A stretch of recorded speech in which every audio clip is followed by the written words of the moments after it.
Assalamualaikum warahmatullahi wabarakatuh. Sobat Tani, selamat sore saya ucapkan. Kepada teman-teman juga saya ucapkan selamat sore. Oke, pada sore kali ini di sini channel Kopi Jalan Santuinya akan berbagi tips sederhana, akan tetapi ini sangat berguna sekali bagi petani kopi pemula atau yang baru benar mau merawat kopinya. Nah, jadi seperti ini ya Sobat Tani, jangan biarkan ladang kita itu seperti ini banyak pepohonannya tuh, karena tidak baik untuk keadaan tanaman kopinya tuh seperti ini ya. Ini contohnya, perkembangannya sangat jelek, dan jangan biarkan pohon kopi kita tidak terawat, tidak kita pangkas seperti ini. Kebetulan saya sedang berada di kebunnya Mas Jaim. Oke, Mas Jaim ini orangnya selalu terburu-buru, selalu pengen pulang ke Jawa. Dia merantau ya dari Jawa ke Lampung. Jadi kondisi kebunnya seperti ini Mas Jaim ya. Tuh, ini sambungan tapi tidak dirawat, tidak dipangkas seperti ini contohnya. Jadi untuk kebun Mas Jaim ini luasnya adalah sekitar 3 hektar. Tuh, nyampe ke pucuk gunung sana ya. Ini luas kebunnya 3 hektar. Akan tetapi tahun ini cuman menghasilkan 1,5 ton ya. Ini sangat-sangat tidak sesuai Sobat Tani ya. Jadi di kebun kopinya beliau itu banyak sekali pepohonan tuh. Tuh ada pohon sirsak, ada kayu manisnya, ada jambu airnya, dan jambu pokat. Dan ini namanya entah pohon apa ini. Saya kurang begitu mengetahuinya Sobat Tani ya. Nah, jadi kebun seluas 3 hektar ini hanya menghasilkan kopi kering kemarin 1,5 ton saja. Itu sangat rugi ya Sobat Tani. Itu rugi karena mengingat luas lahannya 1 hektar 3 hektar cuman dapat 1,5 ton. Jadi seharusnya 3 hektar itu bisa menghasilkan kopi kering paling tidaknya itu 6 tonan. Itu pun sudah minim ya, 6 tonan. Apalagi menurut saran Pak Jokowi kemarin 1 hektar Indonesia harus bisa 8 ton ya. Berarti kalau 8 ton 3 hektar 8 kali 3 ya 24 tuh Sobat Tani ya, 24 ton. Sangat jauh sekali dari hasil yang diharapkan. Karena mengingat rimbunnya pepohonan dan cara pemangkasan perawatan pohonnya ini tidak pernah dipangkas tuh seperti ini. Jigut, pekojot, semrawut, kalau bahasa Jawanya merongos ya Sobat Tani ya. Seperti ini kondisinya.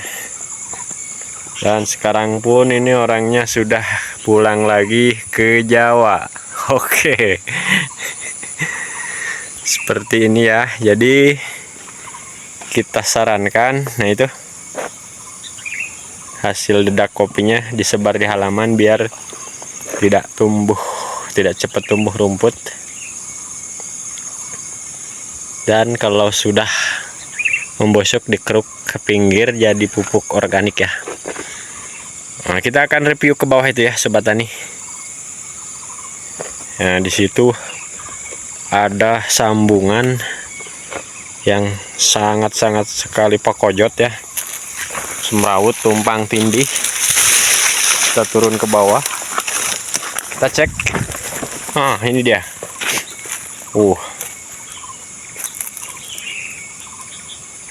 Jadi jangan salah Sobat Tani ya, walaupun daunnya hijau kalau tumpang tindih seperti ini pecah gogos nanti hasilnya. Tidak bergogos. Nah, ini buktinya. Seperti ini keadaan pohonnya ya.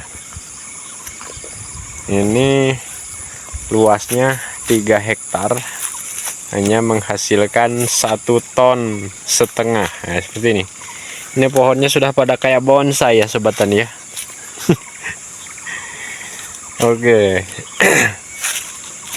Jadi jangan biarkan pada konten minggu yang lalu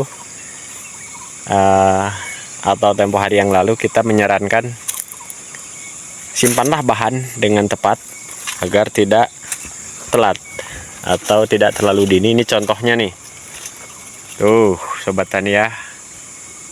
Padahal yang lain sudah selesai, ini terefek telat menyimpan bahan. Seperti itu. Jadi jangan biarkan kebun sobat tani itu, kebun kopinya seperti kondisi kebun Mas Jaim ini ya. Dibiarkan semrawut, dan ini lihat, ini pun belum pangkasannya belum maksimal. Sudah ditinggalkan pulang kampung ke Jawa ya, karena katanya kemarin sudah lama tidak ketemu dengan keluarganya. Jadi serba abot semuanya ya, kepala abot, badan abot, segalanya abot, jadi langsung cepet-cepet pulang. Nah ini belum dipangkas, bijigut. Nggak salah kalau tempatnya ya, subur kalau kopinya. Nah jadi begini ya sobat tani ya, walaupun tempat sobat tani itu subur, dipupuk, akan tetapi kondisinya seperti ini. Jadi sama saja ya. Oke, sama saja ketemunya sama yang nggak dipupuk. Bahkan kalah sama yang dipupuk, tapi untuk pohonnya rajin dirawat ya. Untuk pemangkasan, penyimpanan bahan, memahami. Jadi pada konten di minggu yang lalu sempat kita bahas juga, jika sobat tani menginginkan buah kopinya itu maksimal, lebat, dan selalu stabil setiap tahunnya, maka silahkan untuk pemangkasan dan penyimpanan diperhatikan ya. Silahkan jangan sampai telat. Lebih baik terlalu dini ya daripada telat, karena kalau dini itu kita bisa sunat, tapi kalau telat apanya yang disunat ya, nggak ada lagi. Kalau disunat habis semua. Jadi habis disunat satu kali aduh habis ya. Orang pun kalau habis sunat sekali ya udah, kalau 2 kali habis. Kopi juga sama ya, kalau telat nggak bisa disunat, tapi kalau terlalu dini nggak bisa. Oke, ini tidak hoax dan ini real ya. Walaupun 3 hektar ini seharusnya kalau perawatan maksimal bisa kebeli Pajero ini, ratusan juta cuannya ini. Oke, jangan ngambil besar dulu, contohnya 5 ton saja per hektar, berarti 15 ton ya, kali sekarang 70.000 itu udah lumayan itu ya.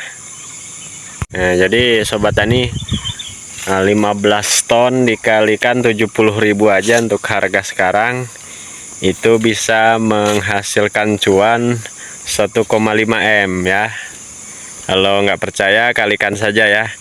15 ton itu 15.000 kilo dikali 70.000, harga per kilo, jadi menghasilkan cuan 1,5. Jadi yang kita buat di thumbnail kemarin, kalau Pajero udah kebeli ya, sisa itu bahkan. Jadi jikalau menginginkan hasil maksimal dan memuaskan, silahkan untuk sobat tani cari ilmunya, pahami ilmunya tentang perkebunan kopi ya. Tentang cara yang nomor satunya, perawatan pohon dulu ya. Yang sulit orang memahami dan mengerti itulah adalah perawatan pohon ya. Karena kalau gulma banyak ya yang paham. Cara membasmi gulma, rumput seperti alang-alang dan lainnya itu banyak yang paham, akan tetapi kalau pohon itu susah ya. Banyak yang belum paham dan sangat ya lumayan lah, memang lumayan jelimet ilmunya. Akan tetapi tidak ada yang tidak mungkin jika sobat tani mau berusaha dan mau belajar ya sobat tani ya.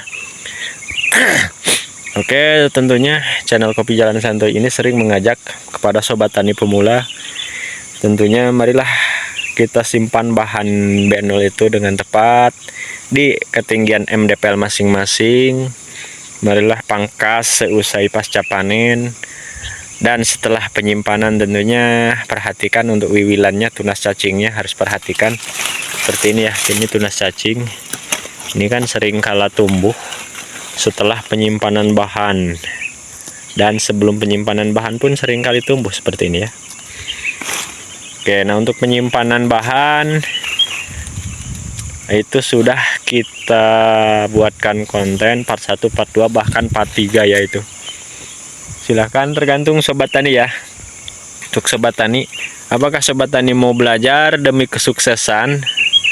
Ya nggak apa-apa lah, kita korban kuota ya sobat tani. Daripada kuota kita nonton misalnya hanya cuma-cuma saja, silahkan kita cari ilmu di sini tentunya yang bermanfaat sekali-kali ya sobat tani. Selain kita membutuhkan hiburan, kuota kita gunakan untuk memahami suatu ilmu. Oke, karena cara bertani kopi ini sangat diperlukan ilmunya ya. Bahkan banyak di luar sana yang berkebun kopi itu hanya ngasal kebun kopi saja, tidak memuaskan untuk hasilnya ya.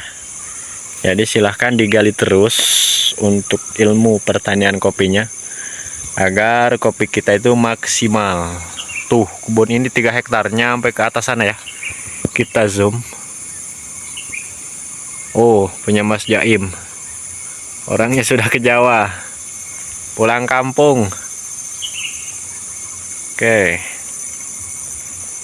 Oke, jika ingin sobat tani menginginkan ilmu sharingnya, Kopi Jalan Santuy ini selalu membagikan sharing seputar cara perawatan kopinya. Oke sobat tani ya, yang belum paham silahkan bisa dipertanyakan di kolom komentar, akan kita balas ya. Jangan khawatir, untuk para sobat tani yang selalu setia pantengin channel ini, kita akan balas selain kita buatkan konten sobat tani ya. Karena tujuan saya ini mengajak semua sobat tani kopi pemula ini pintar merawat pohon kopinya, agar tani kopi Indonesia semua maju. Mari kita maju bersama ya, menuju perubahan sobat tani ya. Oke sobat tani, sampai di sini dulu untuk kontennya, mengingat durasi. Pembelajarannya, sharingnya saya cukupkan dulu sampai di sini. Saya tutup dan akhiri. Billahi taufik wal hidayah. Wassalamualaikum warahmatullahi wabarakatuh.